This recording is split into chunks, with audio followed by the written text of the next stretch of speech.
एक बार की बात है। लोहे की दुकान में अपने पिता के साथ काम कर रहे एक लड़के ने अपने पिता से एक सवाल पूछा। पिताजी, दुनिया में मनुष्य की क्या कीमत होती है? पिताजी एक छोटे बच्चे से ऐसा गंभीर सवाल सुनकर थोड़े हैरान रह गए। उन्होंने कहा, बेटे, मनुष्य की कीमत आंकना बहुत ही मुश्किल है, वो तो अनमोल है। लड़के ने कहा, क्या सभी उतना ही कीमती और महत्वपूर्ण है? तो पिता ने उसे हाँ कहा। लड़का कुछ समझ नहीं पाया। उसे यह सवाल बार बार दिमाग में घूम रहा था।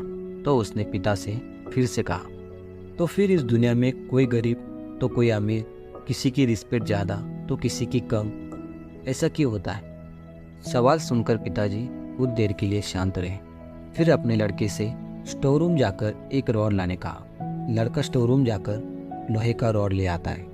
रॉड लाते ही पिताजी ने पूछा, इस रॉड की कीमत क्या होगी? लड़के ने फौरन उत्तर दिया, पिताजी, इस रॉड की कीमत 200 रुपये के आसपास होगी। पिताजी ने उससे और एक सवाल पूछा, अगर मैं इससे बहुत ही छोटे छोटे कील बना दूं तो इसकी कीमत क्या हो जाएगी? लड़का कुछ देर सोच में पड़ जाता है और वो पिताजी से कहता है, तब तो ये और महंगा बिकेगा, लगभग 1000 रुपये तक इसकी कीमत हो जाएगी।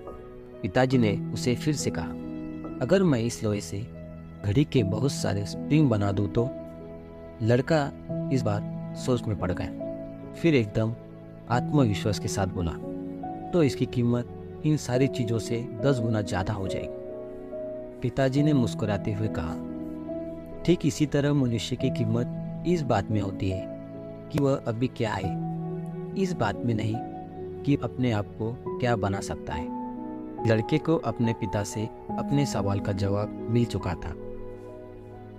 दोस्तों, अक्सर हम अपनी सही कीमत को आंकने में गलती कर बैठते हैं। हम अपने वर्तमान के हालात देखकर खुद को कम समझने लगते हैं। कई बार परिस्थितियां हमारे पक्ष में नहीं होती, लेकिन इसका मतलब यह नहीं कि हमारी कीमत कम हो गई है। इसलिए हमें खुद को बेहतर बनाने की कोशिश करनी चाहिए और अपनी असली कीमत को प्राप्त करने की दिशा में आगे बढ़ते रहना चाहिए।